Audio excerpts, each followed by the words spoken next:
त्या ठिकाणी आपण क्वेश्चन नंबर 19 सॉल्व करणार आहे. For the network shown in the figure the value of the current I is. तर या नेटवर्कमध्ये करंट आयची व्हॅल्यू किती असणार ते आपल्याला फाइंड करायचं.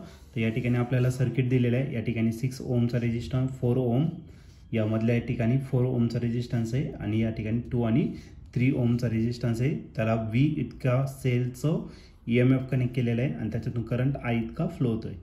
त्याचे 4 ऑप्शन दिलेले आहे. त्यापैकी पहिलं जे ऑप्शन आहे ए ते आहे 9V divided by 35. B option आहे 5V divided by 18. C option आहे 5V डिवायडेड बाय 9 आणि लास्ट डी ऑप्शन आहे 18V डिवायडेड बाय 5. तर या 4 ऑप्शनपैकी या क्वेश्चनचं करेक्ट आन्सर काय असलं पाहिजे. तर त्यासाठी आपण याला सॉल्व करूया आणि मग डिसाईड करू. या ठिकाणी आपल्याला एक सर्किट दिलेलं आहे आणि value of current I find करायचं आपल्याला. तर सर्वात पहिले ती सर्किट आपण या ठिकाणी ड्रॉ करून घेऊ. तर या ठिकाणी क्वाड्रिलॅटरल दिलेलं आहे आणि त्या क्वाड्रिलॅटरमध्ये 4 रेजिस्टन्सेस कनेक्ट केलेले या पद्धतीने. ठीक आहे. तर या ठिकाणी फर्स्ट रेजिस्टन्स आहे 6 ओहम इतका. या आरमध्ये जो रेजिस्टन्स आहे तर तो आहे 3 ओहम इतका. त्याच्या पुढच्या याच्यात 4 ओहमचा रेजिस्टन्स कनेक्ट केलेला आहे. त्याच्या पुढे 2 ओहमचा रेजिस्टन्स कनेक्ट केलेला अशा पद्धतीने.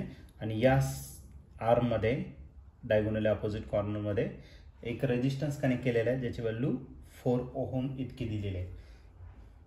आणि या ठिकाणी एक सेल कनेक्ट केलेला आहे. हे त्याचं पॉझिटिव्ह टर्मिनल आहे आणि इकडं निगेटिव्ह झालं.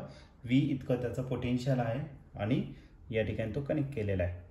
आणि याच्यातून जो करंट पास होणार त्या करंटची व्हॅल्यू आय इतकी आहे. तर ते किती असणार ते आपल्याला या ठिकाणी फाइंड करायचं आहे.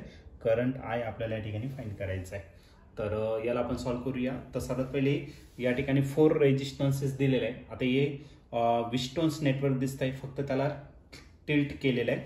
मग एक काम करू, या रेजिस्टन्सला आपण काय कन्सिडर करू, R1 कन्सिडर करू. हा R1 झाला.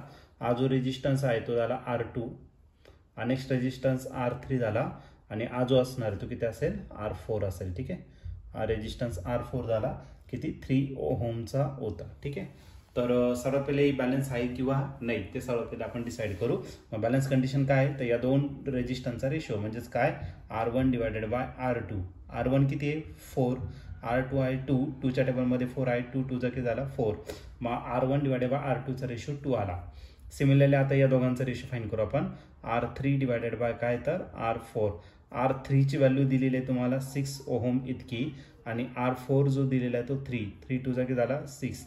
आपण 2 आला. म्हणजे याचा अर्थ हा जो सर्किट आहे हे सर्किट काय आहे, बॅलन्स आहे. आता सर्किट बॅलन्स आहे याचा अर्थ हे जे मधलं रेजिस्टन्स आहे त्याच्यातून करंट पासच होणार नाही.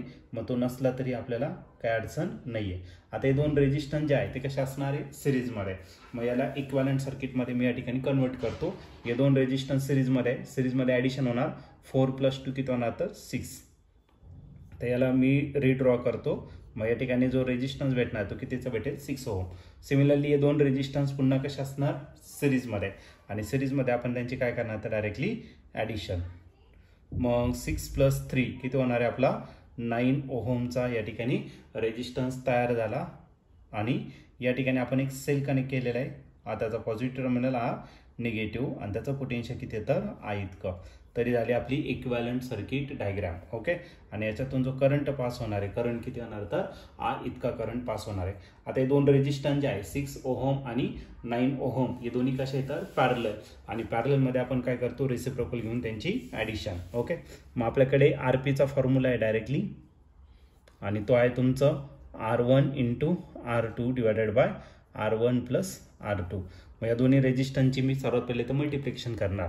म्हणजे किती येणार आपला 6 × 9 आणि खाली त्या दोघांची ॲडिशन 6 + 9. 6 × 9 तसाच लिहितो. 6 + 9 जर घेतलं तर तो काय असेल 15.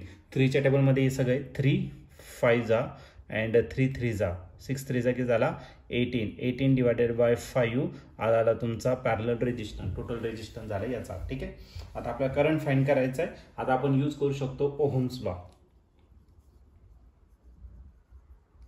बाय ओहम्स लॉ V = आपला काय भेटेल तर IR. R कोणता तर टोटल. ओके. आणि V या ठिकाणी एकच असणार आणि तो काय असणार आपला पोटेन्शियल. ओके.